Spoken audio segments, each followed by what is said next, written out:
જોરદાર વરસાદથી રાજકોટ જિલ્લાના અનેક તાલુકાઓ પાણી થઈ ગયા છે। નદીઓ ગાંડી તૂર બની ગઈ છે અને હજુ પણ ધોધમાર વરસાદની આગાહી છે। ત્યારે જુઓ રાજકોટ જિલ્લાને મેઘરાજાએ કેવી રીતે બરાબર ગમરોડ્યું છે।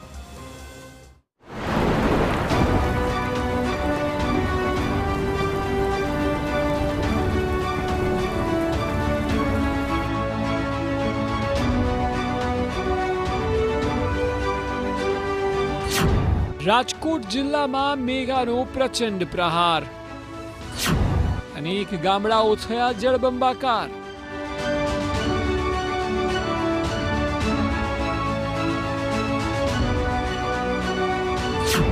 ધોરાજીમાં વરસ્યો સૌથી ધોધમાર, 15 ઇંચ વરસાદથી ઉપલેટા પાણી।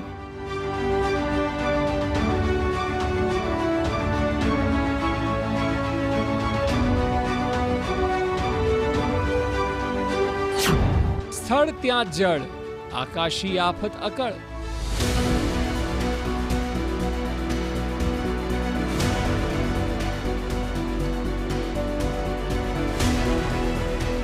મેઘરાજાએ રાજકોટ જિલ્લાને કેવી રીતે પોતાના બાનમાં લીધું છે તે આ દ્રશ્યો પરથી સ્પષ્ટ થઈ રહ્યું છે। રાજકોટ પંથકમાં ખાબકી રહેલા વરસાદે વિનાશ વેતર્યો છે। પ્રચંડ મેઘ પ્રહારને કારણે રસ્તાઓ દરિયો બની ગયા છે, નદીઓમાં ઘોડાપૂર આવ્યા છે। ગામડાઓનો કોઈ એવો રસ્તો નહીં હોય કે જ્યાં વરસાદી પાણીએ પોતાનું સામ્રાજ્ય જમાવ્યું ન હોય। ત્યારે TV9ના સુપર ગ્રાઉન્ડ રિપોર્ટમાં આપને બતાવીએ રાજકોટ જિલ્લાને મેઘરાજાએ કેવી રીતે ગમરોડ્યું છે।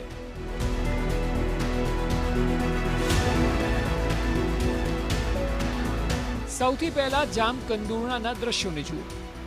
સતત બીજા દિવસે ધોધમાર વરસાદને કારણે અનેક વિસ્તાર જળબંબાકાર થયા છે। ચિત્રાવડ, ખજૂરડા, રોગેલ આ સહિતના ગામોમાં ધોધમાર વરસ્યો છે। ભારે વરસાદથી નદી નાળા બંને કાંઠે વહેતા થયા છે। જામકંડોરણાના બરડિયા ગામના દ્રશ્યો જુઓ। ગામમાંથી જ નદીનો ધસમસતો પ્રવાહ વહી રહ્યો હોય તેવા દ્રશ્યો સામે આવ્યા છે। બરડિયા ગામે 12 મેઘ ખાંગા થયા છે। ગઈકાલથી અત્યાર સુધી અવિરત વરસાદ ચાલુ છે, જેને કારણે બરડિયા ગામના રસ્તા ઉપર ચારે તરફ પાણી જ પાણી છે। ગામના તમામ રસ્તાઓ પણ ગોઠણસમા પાણીથી ભરાયા છે। ગામના અનેક મકાનોમાં પાણી ઘૂસી ગયા છે। ધોધમાર વરસાદને કારણે બરડિયા ગામ હાલ સંપર્ક વિહોણું છે। અમારા બરડિયા ગામમાં નદીનો પ્રશ્ન પહેલા રહે છે કે કોઈ પણ માણસ બીમાર પડે તો આડા અવડા જઈ નથી શકતા, નો 108 આવી શકે, નો અમારું પ્રાઇવેટ વાહન જઈ શકે। બે કાંઠે પાણી જળબંબાકાર હોય છે। 8 થી 9 ઇંચ કાલની તારીખમાં વરસાદ અમારે પડ્યો અને વરસાદ પડ્યો એટલો તે હું કે આડાવડું રૂમની અંદર પાણી ગરી ગયા બધાય। પ્રશ્ન એક જ છે કે આગળ અમારે પુલ છે, પુલ કા તોડી નાખે અને કા પુલ નવા અધર બાંધી શકે તો જ વાહન આવર જઈ થઈ શકે, નકર કાંઈ અમારો આ પ્રશ્ન આપણે હલ રહેવાનો છે। ચોમાસામાં કાયમ આ પરિસ્થિતિ રહે, વરસાદ થાય એટલે 3-4 ઇંચ ઉપર વરસાદ થાય એટલે પાદરમાં નીકળાતું નથી। અને જે નિશાળ પાસે પુલ છે ને એ વેલી ગલી સાથે ઊંચો કરે, તોડી નાખે, અહીંયા પાણીનો ભરાવો થાય। જો સામેનું મકાન છે ને એમાં અંદર પાણી ચડી જાય છે।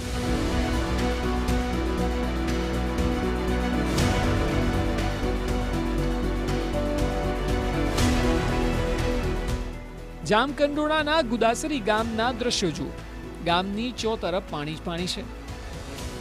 આ ગામ નદી કાંઠા વિસ્તારમાં આવે છે અને એટલે દર વર્ષે પાણી ભરાય છે। 2 દિવસથી વરસી રહેલા વરસાદથી ગામની નદી પણ ગાંડી તૂર બની છે। નદીએ રૌદ્ર સ્વરૂપ ધારણ કરતા નદીના પાણી ગામમાં ફરી વળ્યા છે। નદીનો આ ધસમસતો પ્રવાહ ગામના લોકોને ડરાવી રહ્યો છે। જો આગામી કલાકોમાં પણ વરસાદ આવી રીતે જ વરસશે તો આ પાણી ગામના લોકો માટે મોટી આફત સર્જી શકે છે।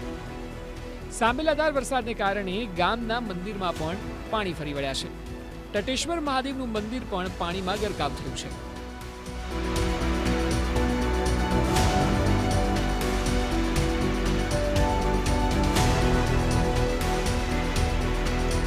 ધોરાજીમાં પણ મેઘરાજા મુશળધાર રીતે વરસ્યા છે। ધોરાજીના અનેક ગામડાઓમાં ભારે વરસાદને કારણે ગામ આખા બેટમાં ફેરવાયા છે।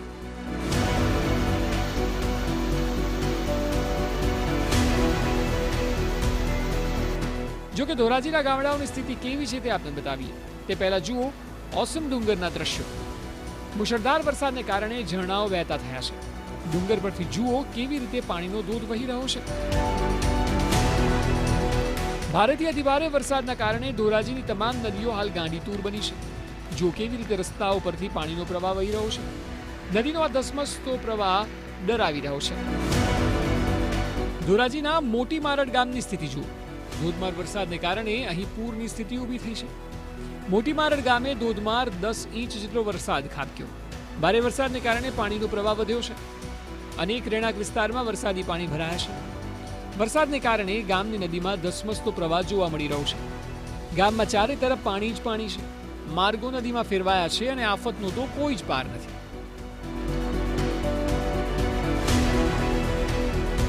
ધોરાજીના ભાડેર ગામમાં 24 કલાકમાં 12 ઇંચ જેટલો વરસાદ પડ્યો. ભાડેર ગામમાં ધોધમાર વરસાદ થતાં જળબંબાકારની સ્થિતિ ઊભી થઈ. ન્યૂ કલ્યાણ સોસાયટી વિસ્તારના રહેણાંક મકાનોમાં પાણી ભરાયા. ધોરાજીના ચીચોડમાં ધોધમાર વરસાદ વરસ્યો છે. ભારે વરસાદને કારણે ચીચોડમાં જળબંબાકારની સ્થિતિ સર્જાઈ. 3 કલાકમાં 9 ઇંચ વરસાદ થતાં પાણી ભરાયા છે. ગામમાંથી પસાર થતી નદીઓમાં ઘોડાપૂર આવ્યું છે. ખેતરોમાં પાણી ભરાઈ ગયા છે.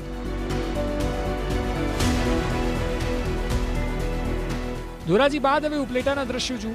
ઉપલેટામાં છેલ્લા 24 કલાકમાં 15 ઇંચ કરતાં વધુ વરસાદ પડ્યો છે. મુશળધાર વરસાદને કારણે ઉપલેટાના અનેક ગામડાઓ બેટમાં ફેરવાયા છે. ઉપલેટા શહેરમાં પણ વરસાદે આફત ઊભી કરી છે. રસ્તાઓ પર પાણી ફરી વળ્યા છે. જે રીતે સાંબેલાધાર વરસાદ પડ્યો છે તેને કારણે અનેક એવા વિસ્તારો છે કે જ્યાં પાણી ભરાવાની સ્થિતિ છે તે જોવા મળી રહી છે. અત્યારે હું રાજકોટ પોરબંદર હાઈવે પર છું અને ઉપલેટા પંથક વિસ્તારમાં છું અને એના સીધા દ્રશ્યો બતાવવા માંગીશ. જે રીતે છેલ્લા 24 કલાકમાં 6 થી 7 ઇંચ વરસાદ છે તે વરસ્યો છે ને તેને કારણે અનેક એવા ખેતરો છે કે જે અત્યારે પાણીમાં ગરકાવ છે તે થઈ ગયા છે. ઉપલેટા હોય, ધોરાજી પંથક છે, ત્યાં ખૂબ જ સારો વરસાદ છેલ્લા 24 કલાકમાં થયો છે ને હવે આ વરસાદ છે તે કેટલાક એવા વિસ્તારો પણ છે કે જ્યાં મુશ્કેલીનો વરસાદ છે તે પડ્યો છે, કારણ કે ખેતરોના ખેતર છે તે આ વરસાદી પાણીમાં ધોવાઈ ગયા છે. આ પંથક તમે જોઈ રહ્યા છો તે રાજકોટ પોરબંદર હાઈવે પર ઉપલેટા વિસ્તારનું આ જે આખા ખેતરો છે કે જ્યાં પણ તમારી નજર પડશે ત્યાં પાણી જ પાણી છે તે ભરાયેલા છે. સ્થાનિક જે ખેડૂત આપણી સાથે છે, આપણે અહીંના સ્થાનિક લોકો છે, આપણે તેની સાથે વાત કરીશું. શું કહેશો, છેલ્લા 24 કલાકમાં જે ઉપલેટા પંથકમાં કેટલો વરસાદ આવ્યો, તમારા ખેતરની શું સ્થિતિ થઈ છે? અત્યારે આપણે સાહેબ જોઈએ તો કાલ રાતનો 5 થી 7 ઇંચ જેટલો વરસાદ છે અને સવારે આજનો 4 થી 6 ઇંચ જેટલો વરસાદ છે. એટલે ટોટલ આપણે ગણીએ તો 10 થી 13-14 ઇંચ જેટલો આશરે વરસાદ પડેલો છે. ખેતરોની શું સ્થિતિ છે અત્યારે? ખેતરોની અત્યારે જો પાણી તમે જોઈ શકો છો, અત્યારે પારા બધા તૂટી ગયા છે અને બધા ખેતર પાણીમાં ભરાઈ ગયા છે. રાજકોટ જિલ્લાને હાલ તો મેઘમહેર કહેર સાબિત થઈ રહી છે.